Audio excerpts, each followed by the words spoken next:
এক মিনিট। হ্যাঁ, এখন যার কাহানি বলতে চলেছি, ইয়েস ঠিকই ধরেছেন, প্রথমেই যার কথা বলবো তিনি কাহানির বব বিশ্বাস। রূপালী পর্দায় কখনো তিনি ঋত্বিক ঘটক, কখনো তিনি উত্তম কুমার, কখনো তিনি ভানু বন্দ্যোপাধ্যায়, আর ক্যারিয়ারের শুরুর দিকে তিনিই ছিলেন তোপসে। সব চরিত্রেই তিনি সমান সাবলীল, অভিনয় তার রক্তে।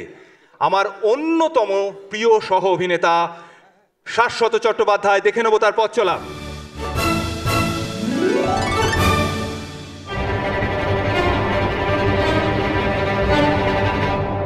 ঠান্ডা মাথায় ঠান্ডা চোখে তাকিয়ে একের পর এক খুন করেন তিনি বব বিশ্বাস, যে চরিত্র স্বয়ং স্রষ্টাকেই অতিক্রম করে যেতে চায়।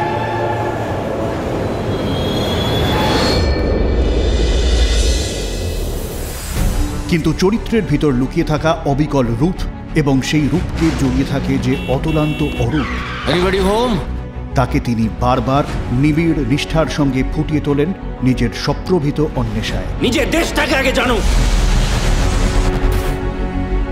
মাঠ পাথার গ্রামনগর বন্দরে তৈরি হও। তিনি কখনো ঋত্বিক, কখনো উত্তম, কখনো ভানু বন্দ্যোপাধ্যায়। চল গল্প শুনবো একদম গোড়া থেকে। তিনি নিজেই বারবার নিজের আগল ভাঙেন। কবি বলেছিলেন মেলাবেন, তিনি মেলাবেন, আর নতুন পরিসরে ঢুকে পড়েন। আমি ম বলি না, ক বলি। তৈরি হয় নতুন narrative. Animesh Dutta special branch. খেলাবেন, তিনি খেলাবেন। কি বলবে? একদা সমরেশ মজুমদার ও বঙ্কিমচন্দ্র চট্টোপাধ্যায়ের হাত ধরে তার অভিনয় যাত্রার শুরু। তারপর তোপসের মাধ্যমে বাঙালির মনে ক্রমশ ঠাঁই নিতে থাকা। তপেশ রঞ্জন মিত্র। পরে বাঙালির হল অফ ফেমেও ঢুকে পড়া। কখনো আমার ভুবন, আর কি খুশিয়েছিস, কখনো আবার অরণ্যে, কখনো গয়নার বাক্সের মধ্যে দিয়ে। তুমি আমারে ঠিক করতেছ না তো? কিন্তু তার ভুবনে সত্যি শাশ্বত বলে কিছু নেই। তিনি ফের নিজের তৈরি সব ন্যারেটিভ উল্টে দিয়ে নেমে পড়েন কল্কি 2898 AD-তে। ভগবান একই, সুপ্রিম ইয়াসকে। বাংলা, হিন্দি হয়ে তেলেগু, সর্বত্র তার শিল্পের সিদ্ধির চিহ্ন দ্যুতিমান হয়।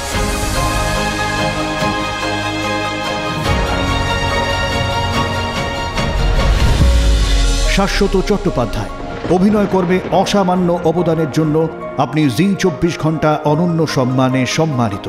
আপনাকে সম্মান জানাতে পেরে আমরা গর্বিত। দুনিয়ায় টাকা থাকবে না দুঃখা, কাজগুলো থেকে যাবে।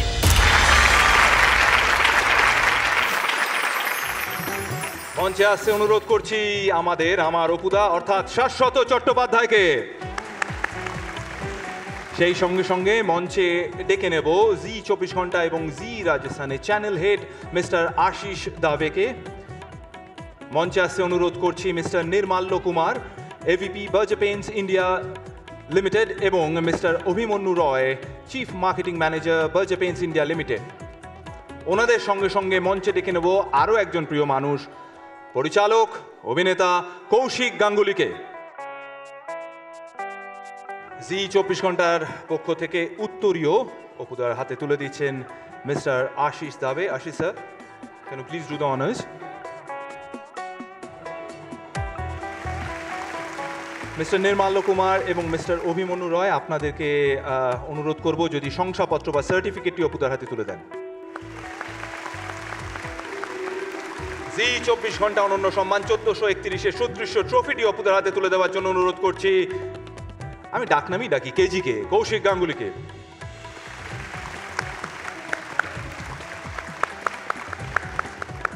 অপুদা, কনগ্রাচুলেশনস। এই অপুদার হাতে মাইক দাও। এভিতে যে যে ছবিগুলোর ক্লিপস দেখিয়েছে তার মধ্যে অনেকগুলোতে আমিও ছিলাম, আমার আরও বেশি গর্ব হচ্ছে সেই কারণে। তুমি যা বলার বলবে, তার আগে আমি যেহেতু ছিলাম সেটে, আমরা মেঘে ঢাকা তারার একটা শট দেখলাম যেখানে তুমি আমাদের সহ অভিনেত্রী ওনাকে কোলে তুলে শটটা দিচ্ছিলে। তারপরে কি হয়েছিল এটা আমি জানি, সেই কারণে আমি তোমার কাছ থেকে আগে জানতে চাইছি। আমার তখন ফ্রোজেন শোল্ডার, এবং যাকে তুলছি তিনি একজন নৃত্যশিল্পী, ডান্সার, এবং যথেষ্ট স্ট্রাকচার অনেক চওড়া এবং ওজনদার। আমি হাত তুলতে পারছি না, ওই অবস্থায় সাধনাকে তুলে ছুটতে হয়েছে। আর মনে করাস না।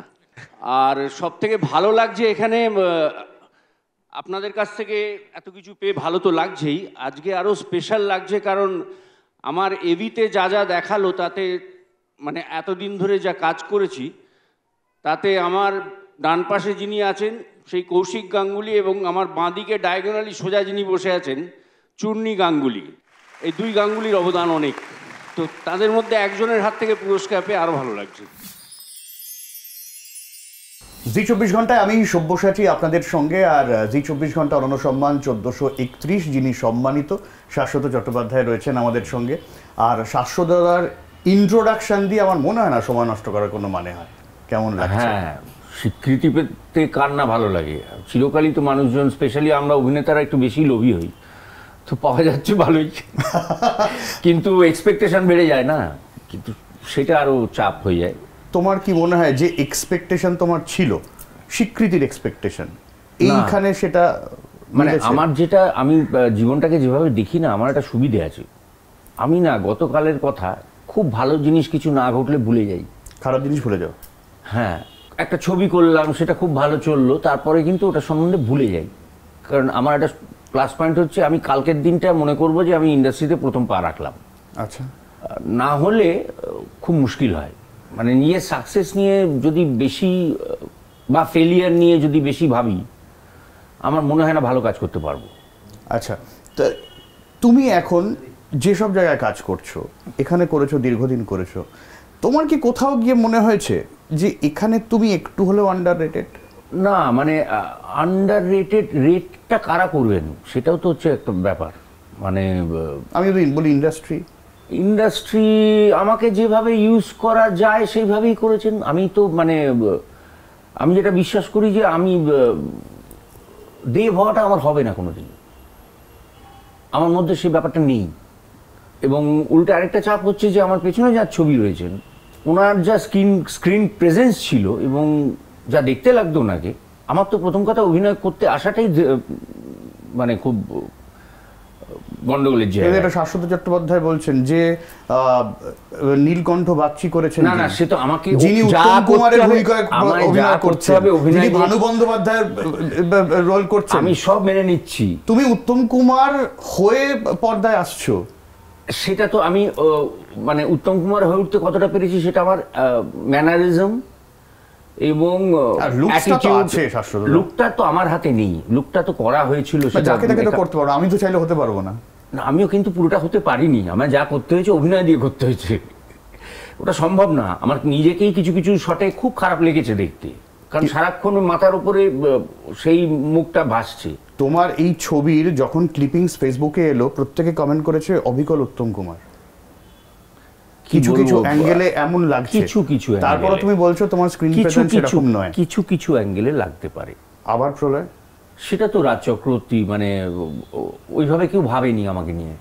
তার মানে তোমাকে দিয়ে করানো যায়। মানে প্রলয় যখন আমায় রাজ শুনিয়েছিল, আমি রাজ তুই শিওর এটা তো একদম পুরোপুরি কমার্শিয়াল হিরো বলতে যা বোঝায়? বললো হ্যাঁ। মানাবে? বললো সব হবে, চলো।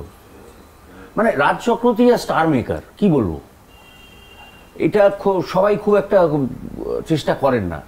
আমাদের কাস্টিং কিরম হয় জানো তো, চেহারা অনুযায়ী কাস্টিং হয় বেশিরভাগ ক্ষেত্রে, ভেঙে বেরোনোটা খুব কম লোক পারেন। কিন্তু তোমার চেহারা নিয়ে যা ভাঙাচোরা হয়েছে ইন্ডাস্ট্রিতে, তার কারণের হয়েছে, তার কারণ আমার চেহারাটা খুব অ্যাভারেজ চেহারা। অ্যাভারেজ চেহারা বলে আমাকে দিয়ে বড়লোকও করানো যায়, আমার কোনো শার্প ফিচার্স নেই, আমাকে দিয়ে আবার একদম তাই। এটা হয়তো অ্যাভারেজ চেহারার plus point as an actor.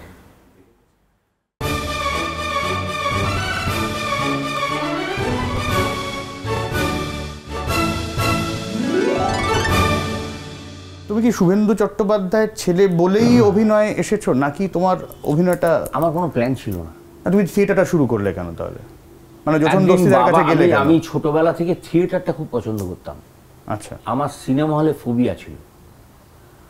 যে মুহূর্তে আলো নিভে যেত, আমার এমনও হয়েছে আলো নিভে গেছে, আমি এমন কান্নাকাটি করেছি। আমার মামা তখন আমাকে পূর্ণ সিনেমা থেকে বেলতলা রোডে বাড়িতে রেখে দিয়ে আবার গেছে সিনেমা দেখতে। আচ্ছা, কতটা হয়ে গেল সিনেমা। হ্যাঁ, আমার ছবিটার নাম এখনো মনে আছে, হাটারি। আচ্ছা, তো কাজেই আমি থিয়েটার খুব দেখতে যেতাম এবং বাবার সঙ্গে কলসও যেতাম। আচ্ছা, কোথাও ওরা কলসো করে বেড়াতেন, তখন একটা চল ছিল, থিয়েটার বাইরে বাইরে শো হয়, হ্যাঁ হ্যাঁ, থিয়েটারটা করতাম এবং কোনো জায়গায় এসে ওই আয়নার সামনে দাঁড়িয়ে না কখনো অনুপ জেঠুকে কখনো ভানু জেঠুকে নকল করতাম তোমার মাহলটাই সেরকম ছিল হয়তো। এবং একটা টাইম ছিল যখন কলেজে পড়ছি, তখন বাবা একদিন হঠাৎ জিজ্ঞেস করি, কি করতে চাইছো কিছু বুঝতে পারছি না, তুই কলেজ যাচ্ছিস, বাকি সময়টা পাড়ায় কাটাচ্ছিস, রাস্তায় ফুটবল ক্রিকেট খেলছিস, কখনো লেকের মাঠে গিয়ে ফুটবল ক্রিকেট খেলছিস, কি করবি? আমার মুখ থেকে বেরিয়ে গেল অভিনয় করবো। আচ্ছা আচ্ছা, বিভিন্ন যত রং রিজনের জন্য আর কি। হ্যাঁ, যে বাড়ি থেকে বেরোচ্ছি, দেখছি বাবা বাড়ি থেকে বেরোচ্ছে, বাড়িতে ঢোকা অব্দি সব খরচা প্রডিউসারে, খাচ্ছে যাচ্ছে, চা খাচ্ছে, খাবার খাচ্ছে, আর শুটিংয়ের দৌলতে বিভিন্ন জায়গায় চলে যাচ্ছে, কখন দার্জিলিং চলে গেল, কোথায় এই চলে গেল, বাহ বেড়ানোও যায়। আচ্ছা, তোমার Producer ওইটা এর থেকে, খরচায়। আচ্ছা আচ্ছা, আমার বেড়ানোর প্রচন্ড নেশা, আমরা হ্যাঁ, থেকে সে তো থেকে এখনো আমাদের তুমি বেড়াতে গ্রুপ যাও। আছে, আমাদের গ্রুপ আছে, আমরা গাড়ি নিয়ে বেরিয়ে যাই। তো কাজেই ওইটা একটা। তারপর আরেকটা রিজন ছিল, সেটা আমি বাবাকে আর বলিনি, মনে মনে ছিল, এক একটা ছবিতে এক একজন হিরোইন, কি ভাগ্য। তো কাজেই বাবা বললো, কি আর কি হচ্ছে, বলে নিয়ে গিয়ে যশোদার ওখানে ভর্তি করে দিল। ওটা শুরু তোমার হয়ে গেল। এবং সেই 1.5 বছর ধরে খালি ঘর মুছেছি, ঘর ঝাঁট দিয়েছি, ঘর মুছেছি, ট্রাঙ্গুলারবাগ থেকে ভাড়ে করে চা কেটলি নিয়ে চা এনে খাইয়েছি সবাইকে, প্রক্সি দিয়েছি, সেট তুলেছি ঠেলায়, লাইট, এইসবই করেছি। 1.5 বছর পর একটা সিনের জন্য আমাকে একটা থিয়েটারে সতী বলে একটা নাটকে এক সিনের একটা রোল দেওয়া হয়েছে।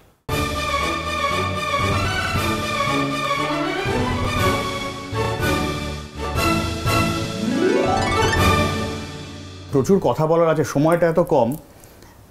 সবর আর অনিমেষ দত্ত প্রায় চরিত্র হচ্ছে ওই রকম একটা বেশ দুটো সম্পূর্ণ আলাদা না। গান। এইবার আমি যেটা জানার সেটা হচ্ছে যে সবরে ভীষণ একটা সংযমী অভিনয়, আর অনিমেষ দত্ত আলাদা ম্যানারিজম, এই যে হ্যাঁ। খুব সূক্ষ্ম যে ভাব, মানে একটু এদিক ওদিক হয়ে গেলে লোকে বলবে একই। শীর্ষেন্দু বাবু বলেছিলেন যে আমার সবর পাথর, কোনো এক্সপ্রেশন থাকবে না মুখে, এটা খুব ডিফিকাল্ট। হ্যাঁ, খুব কঠিন, খুব মানে কঠিন। স্পেশালি আমাকে লোকে বলে আমি ভালো আছি না, খারাপ আছি, রেগে আছি না, দেখলে বয়ে যায়। সেখানে দাঁড়িয়ে একটা পাথরের মতো কোনো এক্সপ্রেশন নেই, এমন এমন সব ডায়লগ বলছে এক্সপ্রেশন ছাড়া। ওইটা শীর্ষেন্দুবাবুর ইনস্ট্রাকশন ছিল যে আমার সবরের কোনো নেশা নেই, ওর জীবনে কোনো মেয়ে নেই, ওর মুখে কোনো এক্সপ্রেশন নেই, ও পাথর। সেটা আরো কঠিন ওটাকে করা, খুবই খুবই। বিশেষ করে তোমার মুখের মধ্যে যদি এক্সপ্রেশন বাই ডিফল্ট থেকে থাকে, এক্সপ্রেসিভ মুখ হয় তোমার। আর একটা বিষয়, আমার একটা মুভি আছে, আমি জানি না এটা কজন দেখেছেন, বাড়ি তার বাংলা, রঙ্গন চক্রবর্তী। মানে একটা মুভিতে তুমি একটা মানে দুধ খাওয়া বাচ্চা থেকে শুরু করে এই আমার যখন স্ক্রিপ্টটা শোনাল, আমি রঙ্গনদাকে বললাম, এই বাচ্চাটা কোত্থেকে পাবে, কি অ্যানিমেশন করবে নাকি? কে বাচ্চা, কোথায় বাচ্চা? তুমি ডায়াপার পড়বে, শুয়ে পড়বে, হ্যাঁ ডায়াপার পড়বে, এখানে ঝুঁটি করে দেবো, কালো তিল মেরে দেবো, চোখে কাজল দিয়ে দেবো। আমি এত বড় চেহারা নিয়ে আমি বাচ্চা করবে, আরে দুধের বটল। আমি যেটা করেছিলাম সেটা হচ্ছে যে যাতে আমার দাঁতটা দেখা না যায়, বাচ্চাদের তো দাঁত কত বাচ্চা এখানকার কথা বলছিলাম, যাতে দাঁত না দেখা যায়। কিন্তু ওটা একটা পলিটিক্যাল স্যাটায়ার ছিল। আরে বাপরে। আবার তুমি করছো দিল্লি ফাইলস। হ্যাঁ, তো আমার এই শুরু করার রোলটা আমায় দিয়েছে না, আমি জানি না, মারধর খেয়ে যেতে পারি আমি, হলে যদি ভিজিট করি মারধর খেয়ে যেতে পারি। কিন্তু দেখো বিবেক অগ্নিহোত্রী মানে একটা অভিযোগ আছে, এরকম প্রোপাগান্ডা মুভি করেন, অভিযোগ। ওনার রিসার্চটা মারাত্মক, তার বলছো রিসার্চ বেসড মুভি। ওনার রিসার্চটা মারাত্মক, 5টা বই দেখিয়ে দেবে। মানে তুমি বলছো যেটা আমরা দেখবো সেটা হয়েছে, বাস্তবতা আছে, এখানে প্রোপাগান্ডা ওরমভাবে দাগিয়ে দেওয়া যায় না। ওরমভাবে দাগিয়ে দেখো, আমি যদি একটা কোনো কিছুতে বিশ্বাস করি, আমার উল্টো দিকে যদি সে তার বিশ্বাসটা রাখে, আমার মনে হবে এটা প্রোপাগান্ডা না। ফ্যাক্ট ইজ ফ্যাক্ট, বিশ্বাস অবিশ্বাস তারপরে আসছে। মানে ওনার বিভৎস রিসার্চ। মানে আমি যখন প্রথমবার মিট করি ওনার লাইফ, মানে যে ঘরটায় অফিসে বসে, হেন বিষয় নিয়ে ইতিহাসে বইয়ে ছড়াছড়ি, এবং বলে দেবে এত সালে এইখানে এই হয়েছিল। অসম্ভব। জিম করছো? না, খাবার কন্ট্রোল। অনিল কাপুর তোমাকে তো বলেছে জিম টিম করতে। আমার দ্বারা জিম হবে না, সেটা আমি अनिल सर के বলে দিয়েছি। जिम मेरे से नहीं होगा सर, मैं कंट्रोल करूंगा खाना। খাওয়া দাওয়া কন্ট্রোল করছো। আচ্ছা, একদম আমার সময় শেষ।